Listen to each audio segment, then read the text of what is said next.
Hello friends, welcome to career path classes. आप सबका बहुत बहुत स्वागत है। तो फ्रेंड्स, आज की इस वीडियो में हम लोग नागपुरी लोकगीत करने वाले हैं, जिसके अंतर्गत हम लोग करेंगे प्रमुख विद्वानों के अनुसार लोकगीत के भेद, विचार व कथन।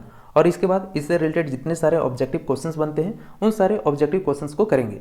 और जैसा कि हम लोग जानते हैं कि जेएसएससी द्वारा आयोजित सभी परीक्षाओं में नागपुरी लोकगीत से बहुत सारे क्वेश्चन बनते हैं, तो उन सभी बातों को ध्यान में रखते हुए आज हम लोग नागपुरी लोकगीत करने वाले हैं, जिसमें हम लोग प्रमुख विद्वानों के अनुसार लोकगीत के भेद, विचार व कथन करेंगे। तो फ्रेंड्स, वीडियो अगर अच्छी लगेगी तो वीडियो को लाइक कर दीजिएगा। अगर चैनल पर नए हैं तो चैनल को सब्सक्राइब भी कर लीजिएगा और वीडियो को कम से कम एक स्टडी ग्रुप में शेयर जरूर कीजिएगा। तो चलिए स्टार्ट करते हैं आज की क्लास। तो चलिए देखते हैं आज का पहला प्रश्न क्या है। आज का पहला प्रश्न है, गीत की परिभाषा प्रस्तुत करते हुए किसने लिखा है। यहाँ पे एक परिभाषा दी गई है और आपसे पूछ रहा है कि इस परिभाषा को किसने लिखा है।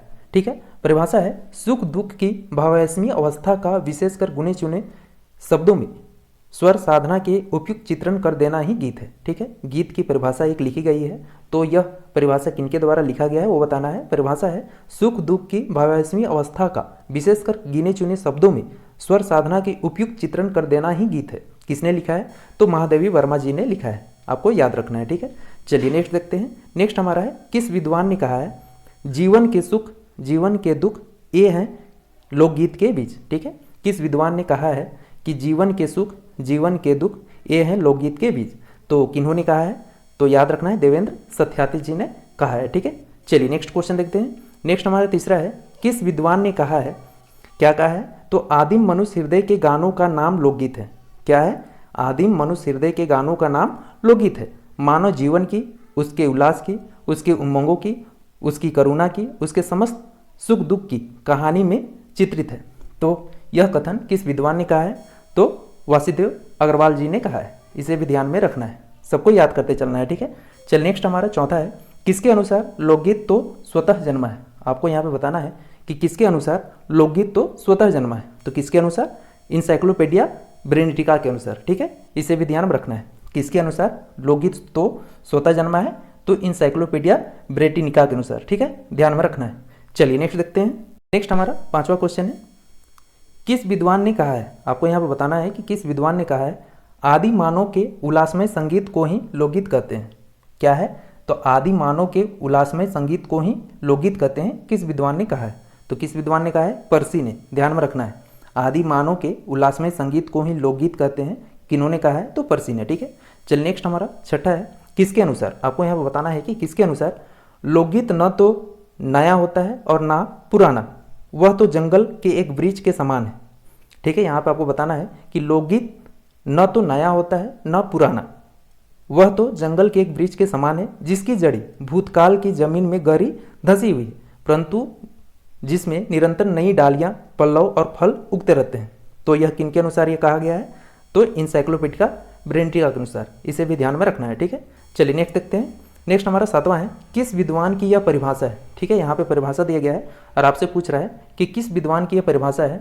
लोकगीतों का मूल जातीय संगीत में, लोकगीतों का मूल जातीय संगीत में किस विद्वान की परिभाषा है?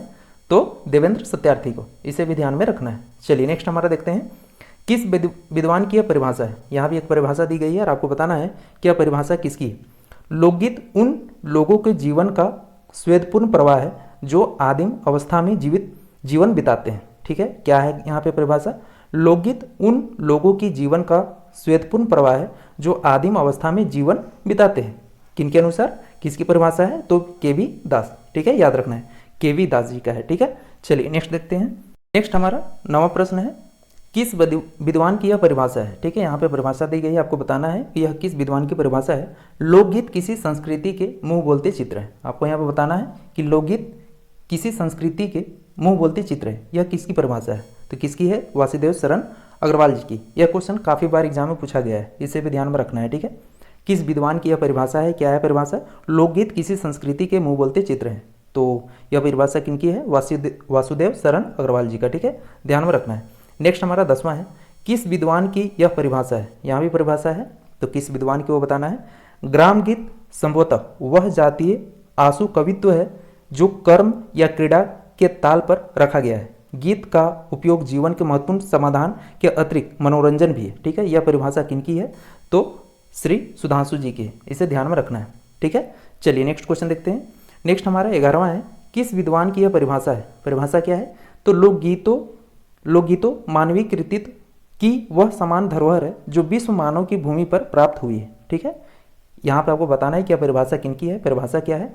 तो लोकगीतों मानवीय कृतित्व की वह समान धरोहर है जो विश्व मानव की भूमि पर प्राप्त हुई है।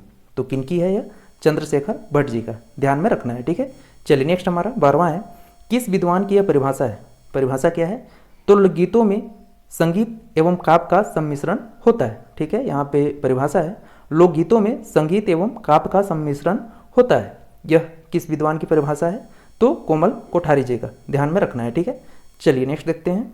नेक्स्ट हमारा 13वां है, किस विद्वान की यह परिभाषा है? यहाँ पे एक परिभाषा आपको बताना है कि यह किस विद्वान की परिभाषा है। लोकगीत हमारे जीवन विकास का इतिहास है। क्या है? लोकगीत हमारे जीवन विकास का इतिहास है। किनकी परिभाषा है? तो डॉक्टर तेज नारायण लाल जी का है, ध्यान में रखना है। ठीक है, चलिए नेक्स्ट हमारा 14 है, किस विद्वान की यह परिभाषा है? परिभाषा क्या है? तो लोकगीत स्वतः स्फुरन की देन है। क्या है? लोकगीत स्वतः स्फुरन की देन है। किस विद्वान की परिभाषा है? तो बद्री प्रसाद पंचोली जी का है, ध्यान में रखना है। नेक्स्ट हमारा 15वां है, किस विद्वान की यह परिभाषा है? आपको यहाँ पे बताना है किस विद्वान की परिभाषा है। परिभाषा क्या है? तो लोकगीत रस से सने हुए हैं। क्या है? लोकगीत रस से सने हुए। किनके द्वारा यह कहा गया है? किनकी परिभाषा है? तो मोहन कृष्ण दर्जी का, ध्यान में रखना है। ठीक है, चलिए नेक्स्ट क्वेश्चन देखते हैं। नेक्स्ट हमारा 16वां है, किस विद्वान की यह परिभाषा है? आपको भी यहाँ बताना है कि यह परिभाषा किनकी है। परिभाषा है, लोकगीत मानव हृदय की प्रवृत्त भावनाओं की तन्मयता को तीव्रतम अवस्था की गति है। ठीक है, लोकगीत मानव हृदय की प्रवृत्त भावनाओं की तन्मयता को तीव्रतम अवस्था की गति है जो स्वर या ताल को प्रधान स्थान देकर लय या धुन प्रधान होते हैं। तो यह किनकी परिभाषा है? तो शांति अवस्थी जी का है। ठीक है, ध्यान में रखना है। नेक्स्ट हमारा है, किसके अनुसार ग्राम गीत और लोकगीत भिन्न भिन्न है? तो यहाँ पे आपको बताना है कि किनके अनुसार ग्राम गीत और लोकगीत भिन्न भिन्न है। तो डॉक्टर कृष्ण देव उपाध्याय के अनुसार। ठीक, किनके अनुसार? डॉक्टर कृष्ण देव उपाध्याय के अनुसार। नेक्स्ट हमारा 18वां है, किनके अनुसार बैलेड लोकगीत हैं और फोक सॉन्ग ग्राम गीत हैं? तो किनके अनुसार? डॉक्टर कृष्णदेव उपाध्याय के अनुसार। ठीक है, किसके अनुसार बैलेड लोकगीत हैं और किनके अनुसार फोक सॉन्ग ग्राम गीत है? तो डॉक्टर कृष्णदेव उपाध्याय के अनुसार। ठीक है, ध्यान में रखना है। चलिए नेक्स्ट देखते हैं। नेक्स्ट हमारा 19 नंबर है, किस विद्वान की यह परिभाषा है? परिभाषा क्या है? ग्राम गीत में मेरा आशय उन गीतों से है जो गे है। ठीक है, ग्राम गीत से मेरा आशय उन गीतों से है जो गे है। यह किस विद्वान की परिभाषा है? तो कृष्णदेव उपाध्याय जी का, ध्यान में रखना है। नेक्स्ट हमारा है 20, किस विद्वान की यह परिभाषा है? क्या परिभाषा है? तो लोकगीत वे हैं जो प्रबंधात्मक हैं और इसमें कथा की प्रधानता है। ठीक है, आपको यहाँ पर बताना है कि यह परिभाषा किनकी है। लोकगीत वे हैं जो प्रबंधात्मक हैं और इसमें कथा की प्रधानता है। तो किनकी है? डॉक्टर कृष्णदेव उपाध्याय जी का, ध्यान में रखना है। नेक्स्ट हमारा है, किनके अनुसार? आपको यहाँ पर बताना है किनके अनुसार ग्राम गीत प्रकृति के उद्गार है। आपको यहाँ पर बताना है कि जो ग्राम गीत है प्रकृति के उद्गार है, किनके अनुसार? तो किनके अनुसार?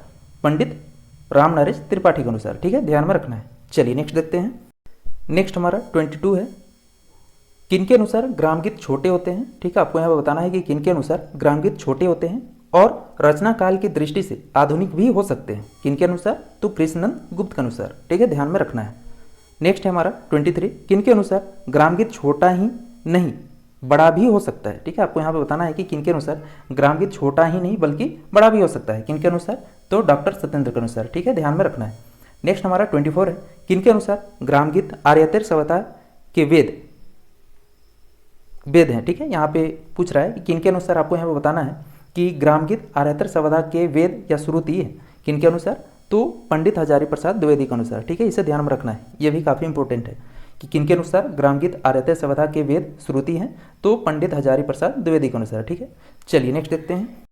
नेक्स्ट हमारा 25 है, किसने कई दृष्टियों से लोकगीतों के प्रकारों पर विचार करते हुए कहा है। ठीक है, यहाँ पे आपको बताना है कि किसने कई दृष्टियों से लोकगीतों के प्रकारों पर विचार करते हुए कहा है। क्या कहा है? तो जीवन के जटिल रूप के अनुरूप जटिल उद्देश्यों की परिपूर्ति के प्रयत्न में लोकगीत के भी जटिल प्रकार प्रस्तुत हुए, अतः कई दृष्टियों से लोकगीतों के प्रकार को समझना आवश्यक होगा। तो यह किनकी दृष्टियों के अनुसार यह कहा है, किनके विचार हैं? तो डॉक्टर सत्येंद्र जी का यह विचार है। ठीक है, चलिए एक बार और देख लेते हैं क्या है। किसने कई दृष्टियों से लोकगीतों के प्रकारों पर विचार करते हुए कहा है? तो जीवन के जटिल रूप के अनुरूप जटिल उद्देश्यों की परिपूर्ति के प्रयत्न में लोकगीतों के भी जटिल प्रकार प्रस्तुत हुए, अतः कई दृष्टियों से लोकगीतों के प्रकार को समझना आवश्यक होगा। ठीक है, यह किनका विचार है? डॉक्टर सत्येंद्र जी का। ठीक है, ध्यान में रखना है। चलिए अब आगे हम लोग देखते हैं। आगे यहाँ पे हम लोग अब देखते हैं लोकगीतों का वर्गीकरण। ठीक है, यहाँ पे अब आगे हम लोग क्या बात करेंगे? लोकगीतों के वर्गीकरण के बारे में। किन किन विद्वानों ने लोकगीतों को कितने कितने भागों में बांटा है वो सब यहाँ पे देखेंगे। तो सबसे पहले हम लोग देखते हैं कि राम नरेश त्रिपाठी ग्राम गीत का वर्गीकरण कितने श्रेणी में किया है। ठीक है, यहाँ पे आपको बताना है कि जो राम नरेश त्रिपाठी जी हैं, ग्राम गीत या नागपुरी जो लोकगीत है उसको कितने भागों में बांटा है। तो कितने भागों में? तो 11 भागों में बांटा है। ठीक है, कौन कौन है वो भी देख लेते हैं। पहला है हमारा संस्कार संबंधी, दूसरा है चक्की और चरखे के गीत, तीसरा है धर्म गीत, चौथा है ऋतु संबंधी गीत, पांचवा है खेती के गीत। ठीक है, सबको याद भी करते जाना है। चलिए नेक्स्ट देखते हैं। हमारा छठा है भिखमंगों के गीत, सातवां है मेले के गीत, आठवां है भिन्न भिन्न जातियों के गीत जैसे अहीर, चमार, धोबी, पासी, कुम्हार, भुजुआ आदि। ठीक है, नौवां है हमारा वीर गाथा, 10वां है गीत गाथा और 11वां है अनुभव के वचन। ठीक है, तो यहाँ पे हमने देखा कि राम नरेश त्रिपाठी के अनुसार जो ग्राम गीत है उनको कितने भागों में बांटा गया है? 11 भागों में। ठीक है, कौन कौन है वो भी देख लिए। चलिए अब आगे बात करते हैं। आगे यहाँ पे हम लोग अब देखते हैं डॉक्टर श्याम परमार ने लोकगीतों को कितने भागों में बांटा है। ठीक है, अब आगे हम लोग यहाँ पे बात करेंगे कि डॉक्टर श्याम परमार के अनुसार लोकगीतों को कितने भागों में बांटा गया है। तो इनके अनुसार 5 भागों में बांटा गया है। ठीक है, कौन कौन है वो भी देख लेते हैं। तो पहला है हमारा जातियों की दृष्टि से, दूसरा है संस्कारों और प्रथाओं की दृष्टि से, तीसरा है हमारा धार्मिक विश्वासों की दृष्टि से, चौथा है कार्य संबंधी की दृष्टि से तथा पांचवा है हमारा रस सृष्टि से। ठीक है, इन पांचों को भी याद रखना है। डॉक्टर श्याम परमार के अनुसार लोकगीतों को कितने भागों में बांटा गया है? 5 भागों में। पहला हुआ जातियों की दृष्टि से, दूसरा संस्कारों और प्रथाओं की दृष्टि से, तीसरा है धार्मिक विश्वासों की दृष्टि से, चौथा है कार्य के संबंध की दृष्टि से तथा पांचवा है हमारा रस सृष्टि से। ठीक है, ध्यान में रखना है। चलिए नेक्स्ट देखते हैं। नेक्स्ट हमारा तीसरा है डॉक्टर कृष्ण देव उपाध्याय ने लोकगीतों का वर्गीकरण कितने प्रकार से किया है। ठीक है, आपको यहाँ पे बताना है अब आगे कि कृष्ण देव उपाध्याय ने लोकगीतों को कितने भागों में बांटा है। तो इन्होंने कितने भागों में बांटा है? 5 भागों में। ठीक है, कौन कौन वो भी देख लेते हैं। तो पहला है हमारा संस्कारों की दृष्टि से, दूसरा रसानुभूति की प्रणाली से, तीसरा है ऋतुओं और वर्तों के क्रम से, चौथा है विभिन्न जातियों के प्रकार से और पांचवा है क्रिया गीत की दृष्टि से। ठीक है, तो यहाँ पे हमने देखा कि डॉक्टर कृष्णदेव उपाध्याय ने लोकगीतों को 5 भागों में बांटा है। पहला संस्कार की दृष्टि से, दूसरा है रसानुभूति की प्रणाली से, ठीक है, तीसरा है ऋतुओं और वर्तों के क्रम से, चौथा है विभिन्न जातियों के प्रकार से और पांचवा है क्रिया गीत की दृष्टि से। ठीक है, ध्यान में रखना है। चलिए नेक्स्ट देखते हैं। नेक्स्ट हमारा चौथा है श्री श्यामचरण दुबे ने लोकगीतों का वर्गीकरण कितने प्रकार से किया है। ठीक है, आपको यहाँ पे आप आगे बताना है कि श्यामचरण दुबे जी लोकगीतों को कितने भागों में बांटा है। तो कितने भागों में बांटा है? 4 भागों में बांटा है। ठीक है, कौन कौन है वो भी देख लेते हैं। पहला हुआ हमारा सामान्य गीत, दूसरा हुआ नृत्य गीत, तीसरा हुआ गीत कथा और चौथा हुआ लोक कथा। ठीक है, याद रखना है। श्यामचरण दुबे ने लोकगीतों को कितने भागों में बांटा है? 4 भागों में। पहला सामान्य गीत, दूसरा नृत्य गीत, तीसरा गीत कथा और चौथा लोक गाथा। ठीक है, ध्यान में रखना है। चलिए नेक्स्ट देखते हैं। नेक्स्ट आगे यहाँ पे हम लोग देखते हैं नागपुरी लोकगीतों को कितने भाग में वर्गीकृत किया गया है। ठीक है, या भुवनेश्वर अनुज के द्वारा जो नागपुरी लोकगीत है उसको कितने भागों में वर्गीकृत किया गया है? तो 5 भागों में। ध्यान में रखना है। ठीक है, कौन कौन वो भी देखते हैं। पहला है हमारा संस्कार संबंधी, जिसमें क्या क्या आता है? तो पुत्र जन्म, विवाह, गवना, लिवावन आदि ये सब किस में आते हैं? तो संस्कार गीत में आते हैं। ध्यान में रखना है। दूसरा है ऋतु संबंधी, जिसमें 12 मासा, होली ये सब आते हैं। ठीक है, ध्यान में रखना है।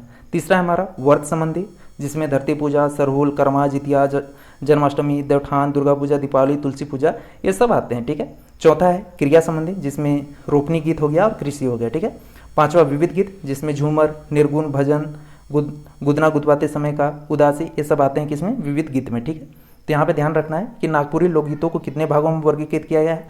5 भागों में। पहला संस्कार संबंधी, दूसरा ऋतु संबंधी, तीसरा व्रत संबंधी, चौथा क्रिया संबंधी और पांचवा विविध गीत। ठीक है, चलिए अब आगे हम लोग बात करते हैं ऑब्जेक्टिव क्वेश्चन की। ठीक है, तो चलिए देखते हैं पहला प्रश्न क्या है।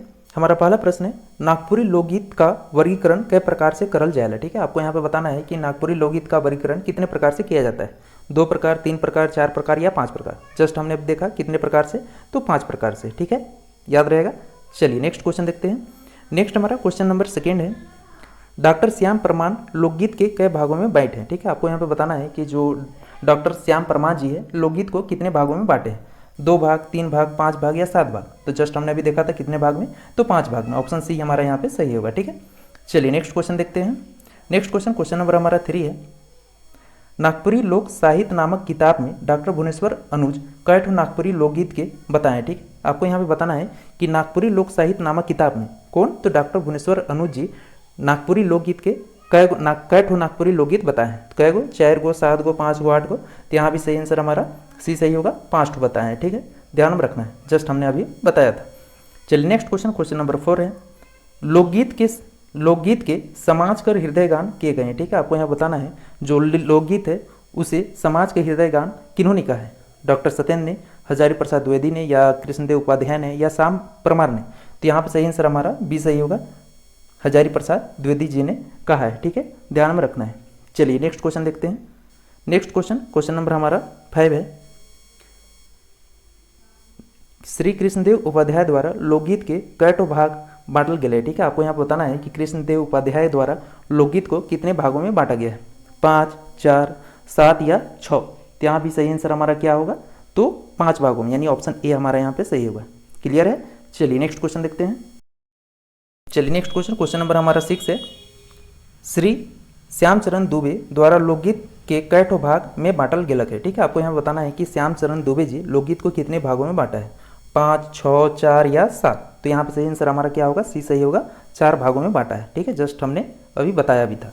चलिए नेक्स्ट क्वेश्चन, क्वेश्चन नंबर हमारा 7 है, डॉक्टर कृष्णलाल हंस द्वारा लोकगीत के कै ठो भाग में बांटल गए? ठीक है, यहाँ पे आपको बताना है कि जो डॉक्टर कृष्णलाल हंस है वो लोकगीत को कितने भागों में बांटे हैं?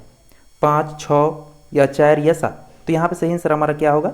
तो बी सही होगा। कितने भागों में? तो 6 भागों में बांटा है। कौन कौन, वो भी देख लेते हैं यहाँ पे। तो पहला है हमारा संस्कार गीत, श्रम गीत, धार्मिक गीत, ऋतु संबंधी गीत, ऐतिहासिक गीत, और छठा है हमारा अन्य गीत। ठीक है, ध्यान में रखना है। चलिए नेक्स्ट क्वेश्चन, क्वेश्चन नंबर हमारा 8 है, डॉक्टर सत्येंद्र जी द्वारा नागपुरी लोकगीत के कै ठो भाग में बांटल गेलक है? ठीक है, आपको यहाँ बताना है कि किनके द्वारा? डॉक्टर सत्येंद्र के द्वारा नागपुरी लोकगीत को कितने भागों में बांटा गया है? पहला ऑप्शन है 5, 6, 4 या 7? तो यहाँ पे सही आंसर हमारा ए होगा, 5 भागों में बांटा गया है। ध्यान में रखना है। ठीक है, चलिए नेक्स्ट क्वेश्चन, क्वेश्चन नंबर हमारा 9 है, केकर अनुसार नागपुरी भाषा बांसुरी कर भाषा आगे? ठीक है, आपको यहाँ बताना है कि किनके अनुसार, यानी किनके अनुसार जो नागपुरी है, नागपुरी भाषा है वो बांसुरी का भाषा है? डॉक्टर बीपी केसरी, या भुवनेश्वर अनुज, या डॉक्टर कृष्णदेव गोस्वामी, या डॉक्टर ग्रियर्सन? तो यहाँ पर सही आंसर हमारा ए होगा, डॉक्टर बीपी केसरी के अनुसार जो नागपुरी भाषा है वो बांसुरी की भाषा है। ठीक है, याद रखना है। चलिए नेक्स्ट क्वेश्चन, क्वेश्चन नंबर हमारा 10 है, केकर अनुसार नागपुरी भाषा गीतों कर रानी कर भाषा आगे? ठीक है, आपको यहाँ पर बताना है किनके अनुसार जो नागपुरी भाषा है गीतों कर रानी कर भाषा है? डॉक्टर बीपी केसरी, या डॉक्टर केसरी कुमार, या डॉक्टर कृष्णदेव गोस्वामी, या डॉक्टर ग्रियर्सन? तो यहाँ पे सही आंसर हमारा बी होगा, डॉक्टर केसरी कुमार के अनुसार। ठीक है, ध्यान में रखना है। चलिए नेक्स्ट क्वेश्चन देखते हैं। नेक्स्ट क्वेश्चन, क्वेश्चन नंबर हमारा 11 है, इंसाइक्लोपीडिया ब्रिटानिका में लोकगीत कर बारे में का विवरण देवल गलत है? ठीक है, आपको यहाँ पे बताना है कि इंसाइक्लोपीडिया जो ब्रिटानिका है उसमें लोकगीत के बारे में क्या वर्णन किया गया है वो बताना है। पहला है, लोकगीत तो स्वतः जन्मलक है, या फिर आदि मानव के उल्लास में संगीत के ही लोकगीत कर संज्ञा देवल गलत रहे, या फिर लोकगीत न तो नया वेला न पुराना वो जंगल कर गज कर समान है, या देवल सब? तो जस्ट हमने अभी देखा था, ऑप्शन डी यहाँ पे सही हो जाएगा, देवल सब हो जाएगा। ठीक है, लोकगीत तो स्वतः जन्मलक है, ये भी कहा गया है। आदि मानव कर उल्लास में संगीत के ही लोकगीत कर संज्ञा देवल के लगे, ये भी सही है। और लोकगीत ना तो नया होवेला और ना ही पुराना, वो तो जंगल कर गज कर समान है, यानी ऑप्शन डी हमारे यहाँ पे सही होगा, देवल सब। ठीक है, चलिए नेक्स्ट क्वेश्चन देखते हैं। चलिए नेक्स्ट हमारा 12 है, लोकगीतों का मूल जातीय संगीत में है। ठीक है, लोकगीतों का मूल जातीय संगीत में प्रस्तुत कथन कौन साहित्यकार कर सके? ठीक है, यह कथन किस साहित्यकार का है वो बताना है। डॉक्टर बीपी केसरी का है, देवेंद्र सत्यार्थी का, भगवान दास का, उमेश नंद तिवारी का? तो जस्ट हमने अभी बताया था देवेंद्र सत्यार्थी जी का, ऑप्शन बी हमारा यहाँ पे सही होगा। ठीक है, चलिए नेक्स्ट क्वेश्चन देखते हैं। क्वेश्चन नंबर हमारा अब 13 आएगा। 13 है, आदिम मनुष्य हृदय के गानों का नाम लोकगीत है, प्रस्तुत कथन कौन साहित्यकार कर है? ठीक है, यहाँ पे आपको बताना है कि आदिम मनुष्य हृदय के गानों का नाम लोकगीत है, यह कथन किस साहित्यकार का है? बीपी केसरी, देवेंद्र सत्यार्थी, भगवान दास, या केबी दास? तो यहाँ पे सही आंसर हमारा डी हो जाएगा, केबी दास जी का। ठीक है, चलिए नेक्स्ट क्वेश्चन देखते हैं। नेक्स्ट क्वेश्चन, क्वेश्चन नंबर हमारा 14 है, लोकगीत मानवीय कृतित्व की वह समान धरोहर है जो विश्व मानव की भूमि पर प्राप्त हुई है। प्रस्तुत कथन कौन साहित्यकार है? यह कथन किस साहित्यकार का है? डॉक्टर बीपी केसरी या देवेंद्र सत्यार्थी, भगवान दास या चंद्रशेखर भट्ट? तो यहाँ पे ऑप्शन डी सही होगा, चंद्रशेखर भट्ट जी का है। ठीक है, लोकगीत मानवीय कृतित्व की वह समान धरोहर है जो विश्व मानव की भूमि पर प्राप्त हुई। यह कथन किनका है? तो चंद्रशेखर भट्ट जी का। ठीक है, चलिए नेक्स्ट क्वेश्चन, क्वेश्चन नंबर हमारा 15 है। लोकगीत किसी संस्कृति के मुंह बोलते चित्र हैं। प्रस्तुत कथन कौन साहित्यकार का है? बीपी केसरी, देवेंद्र सत्यार्थी या भगवान दास या वासुदेव शरण अग्रवाल? तो यहाँ पे ऑप्शन डी सही होगा, वासुदेव शरण अग्रवाल जी का है। ठीक है, लोकगीत किसी संस्कृति के मुंह बोलते चित्र हैं, यह कथन किस साहित्यकार का है? तो वासुदेव शरण अग्रवाल जी का है। ठीक है, चलिए नेक्स्ट क्वेश्चन देखते हैं। चलिए नेक्स्ट क्वेश्चन, क्वेश्चन नंबर हमारा 16 है। लोकगीत में संगीत एवं काव्य का सम्मिश्रण होता है। ठीक है, लोकगीत में संगीत एवं काव्य का सम्मिश्रण होता है। प्रस्तुत कथन कौन साहित्यकार का है? यह कथन किस साहित्यकार का वो बताना है? डॉक्टर बीपी केसरी का, कोमल कुठारी, भगवान दास या वासुदेव शरण अग्रवाल जी का है? तो यहाँ पे सही आंसर हमारा क्या हो जाएगा? बी हो जाएगा, कोमल कुठारी जी का। ठीक है, लोकगीत में संगीत एवं काव्य का सम्मिश्रण होता है, यह कथन किस साहित्यकार का है? तो कोमल कुठारी जी का। ठीक है, ध्यान में रखना है। चलिए नेक्स्ट क्वेश्चन, क्वेश्चन नंबर हमारा 17 है। डॉक्टर कृष्णदेव उपाध्याय के अनुसार लोकगीत कहा गया। ठीक है, आपको यहाँ पे बताना है कि डॉक्टर कृष्णदेव उपाध्याय के अनुसार लोकगीत क्या है? लीजेंड है, मिथ है, बैलेड है या देवल शब्द? तो यहाँ पे सही आंसर हमारा सी सही हो जाएगा, बैलेड है। ठीक है, याद रखना है, कृष्णदेव उपाध्याय के अनुसार जो लोकगीत है क्या है? तो बैलेड है। ठीक है, चलिए नेक्स्ट क्वेश्चन, क्वेश्चन नंबर 18 है। डॉक्टर कृष्णदेव उपाध्याय के अनुसार ग्राम गीत कहा गया। आपको यहाँ पे बताना है कि डॉक्टर कृष्णदेव उपाध्याय के अनुसार जो ग्राम गीत है वो क्या है? लीजेंड है, फोक सॉन्ग है, मिथ है, देवल शब्द? तो यहाँ पे सही आंसर हमारा क्या हो जाएगा? बी सही हो जाएगा, फोक सॉन्ग है। ठीक है, क्या है? तो फोक सॉन्ग है। चलिए नेक्स्ट क्वेश्चन देखते हैं, क्वेश्चन नंबर 19 है। कौन साहित्यकार ग्रामगीत और लोकगीत के भिन्न भिन्न बताए? ठीक है, आपको यहाँ बताना है कि किस साहित्यकार ने जो ग्रामगीत है और लोकगीत है उसको अलग अलग बताया? डॉक्टर कृष्णदेव उपाध्याय, भुवनेश्वर अनुज या डॉक्टर शकुंतला मिश्र या फिर डॉक्टर उमेशनंद तिवारी? तो यहाँ पे सही आंसर हमारा ये हो जाएगा, डॉक्टर कृष्णदेव उपाध्याय जी ने जो ग्रामगीत है और लोकगीत है उसको अलग अलग बताया है। ठीक है, चलिए नेक्स्ट क्वेश्चन, क्वेश्चन नंबर हमारा 20 है। डॉक्टर कृष्णदेव उपाध्याय लोकगीत कर बारे में आपन कौन राय बताएं? ठीक है, आपको यहाँ बताना है जो डॉक्टर कृष्णदेव उपाध्याय जी हैं लोकगीत के बारे में अपना क्या राय दिए हैं। लोकगीत भगवान के समर्पित है या फिर लोकगीत मंत्र कर अभ्रंश है या फिर लोकगीत प्रमात्मक आहे इकर में कथा कर प्रधानता है या देवल में से कौन? तो यहाँ पे ऑप्शन सी सही हो जाएगा, लोकगीत प्रबंधात्मक आहे इकर में कथा कर प्रधानता आहे। ठीक है, सी हमारा यहाँ पे सही होगा। ठीक है, चलिए नेक्स्ट क्वेश्चन देखते हैं। क्वेश्चन नंबर हमारा 21 है। पंडित राम नरेश त्रिपाठी ग्रामगीत के बारे में अपन कौन राय बताएं? ठीक है, आपको यहाँ पे बताना है कि जो पंडित राम नरेश त्रिपाठी जी हैं वो ग्रामगीत के बारे में अपना कौन सा राय दिए हैं। ग्रामगीत प्रबंधात्मक है, इकर में कथा कर प्रधानता है या ग्रामगीत भगवान के समर्पित है या ग्रामगीत प्रकृति के उद्गारा है या देवल में से कौन? तो यहाँ पे सही आंसर हमारा सी हो जाएगा, ग्रामगीत प्रकृति के उद्गारा है। ठीक है, ये सही होगा। चलिए नेक्स्ट क्वेश्चन, क्वेश्चन नंबर हमारा 22 है। ग्रामगीत छोटे हैं और रचनाकाल की दृष्टि से आधुनिक भी हो सकते हैं। प्रस्तुत कथन कौन का साहित्यकार का है? ठीक है, यहाँ पे कथन दिया गया है, कथन क्या है? तो ग्रामगीत छोटे होते हैं और रचनाकाल की दृष्टि से आधुनिक भी हो सकते हैं। यह कथन किनका है?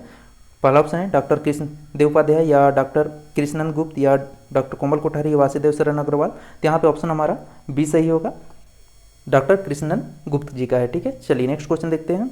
नेक्स्ट हमारा 23 है। ग्रामगीत आर्यतय सभ्यता के वेद हैं। प्रस्तुत कथन कौन साहित्यकार है? ठीक है, जस्ट हमने अभी बताया था कि ग्रामगीत आर्यतय सभ्यता के वेद हैं। यह कथन किस साहित्यकार का है? पहला है डॉक्टर कृष्णदेव उपाध्याय या डॉक्टर कृष्णनंद गुप्त या डॉक्टर कोमल कोठारी या हजारी प्रसाद द्विवेदी? तो यहाँ पर ऑप्शन डी सही होगा, डॉक्टर हजारी प्रसाद द्विवेदी जी का है। ठीक है, चलिए नेक्स्ट क्वेश्चन देखते हैं। नेक्स्ट हमारा क्वेश्चन नंबर 24 है। श्री भालेराव के अनुसार लोकगीत कर कैठो भेद आया है? ठीक है, आपको यहाँ पर बताना है कि श्री भालेराव के अनुसार लोकगीत के कितने भेद हैं? 4, 5, 8 या 3? तो यहाँ पे सही आंसर हमारा ए होगा, 4 है। ठीक है, ध्यान में रखना है। चलिए नेक्स्ट क्वेश्चन देखते हैं। चलिए नेक्स्ट क्वेश्चन, क्वेश्चन नंबर हमारा 25 है। लोकगीत एक दैवी वाक्य है जिसका न कोई निर्माता है और न स्वर शांता। देवल कथन कौन साहित्यकार से संबंधित है? ठीक है, यहाँ पे एक कथन दिया गया है, कथन क्या है? तो लोकगीत एक दैवी वाक्य है जिसका न कोई निर्माता है और न स्वर शांता। तो यह कथन किनका है वो बताना है, डॉक्टर कृष्णदेव का, डॉक्टर सत्येंद्र का, डॉक्टर भुवनेश्वर अनुज का या श्याम चरण दुबे जी का? किनका है वो बताना है। तो यह कथन किनका है? डॉक्टर सत्येंद्र जी का है। ठीक है, याद रखना है। चलिए नेक्स्ट क्वेश्चन, क्वेश्चन नंबर हमारा 26 है। लोकगीत कर बारे में डॉक्टर श्याम प्रमाण कर का कहना है? ठीक है, आपको यहाँ पर बताना है कि लोकगीत कर बारे में डॉक्टर श्याम प्रमाण जी ने क्या कहा है। लोकगीत मन की भावना लोकगीत मन के भगवान प्राप्ति लागिन गावल जाएला या फिर लोकगीत मन के इकर नैसर्गिकता से चलते जानल जाएला, या शास्त्रीय संगीत लोकगीत से जन्मलक है, या देवल शब्द। तो यहाँ पे सही आंसर हमारा बी हो जाएगा, लोकगीत मन के इकर नैसर्गिकता के चलते जानल जाएला। ठीक है, ये ऑप्शन हमारा बी यहाँ पे सही होगा। किनके अनुसार? तो डॉक्टर श्याम प्रमाण के अनुसार। चलिए नेक्स्ट क्वेश्चन नंबर हमारा 27 है। लोकगीत कर बारे में देवेंद्र सत्यार्थी कर का कहना है। ठीक है, आपको यहाँ बताना है कि लोकगीत कर बारे में देवेंद्र सत्यार्थी जी का क्या कहना है। लोकगीत कंठ से गावे और हृदय से आनंद लेवे लागिना है, या फिर लोकगीत मन के इकर नैतिकता के चलते जानल जाएला, या शास्त्रीय संगीत लोकगीत से जन्मलक है, या देवल शब्द। तो यहाँ पर सही आंसर हमारा क्या हो जाएगा? ये सही हो जाएगा, लोकगीत कंठ से गावे और हृदय से आनंद लेवे लागिन आए। ठीक है, ध्यान में रखना है। तो चलिए फ्रेंड्स, आज के लिए बस इतना ही करते हैं। तो फ्रेंड्स, वीडियो कैसी रही मुझे कमेंट करके जरूर बताइए। अगर वीडियो अच्छी लगी तो प्लीज़ वीडियो को लाइक कर दे। अगर चैनल पर नए हैं तो चैनल को सब्सक्राइब कर ले, और वीडियो को अपने दोस्तों के साथ और कम से कम एक स्टडी ग्रुप में शेयर जरूर करें। मिलते हैं नेक्स्ट वीडियो में, तब तक लीजिए जय हिंद, जय भारत, थैंक यू।